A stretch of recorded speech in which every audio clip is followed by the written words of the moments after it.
నమస్కారం. ఘంటారావానికి స్వాగతం. ముందుగా ప్రధాన అంశాలు. రాజ్యాంగాన్ని భాజపా మార్చాలని చూస్తోందన్న రేవంత్ రెడ్డి. కుట్రలను బయటపెడతానన్న ముఖ్యమంత్రి.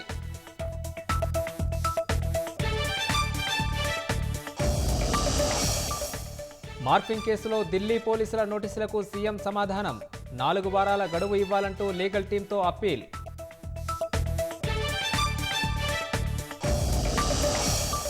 దిశ నిందితుల ఎన్కౌంటర్ కేసులో హైకోర్టు కీలక ఆదేశాలు.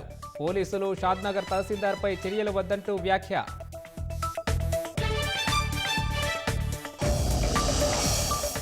ప్రధాని మోదీకి కర్ణాటక సీఎం సిద్ధరామయ్య లేఖ. ప్రజ్వల్ రేవన్న డిప్లొమాటిక్ పాస్పోర్టు రద్దుకు ఆదేశించాలని విజ్ఞప్తి.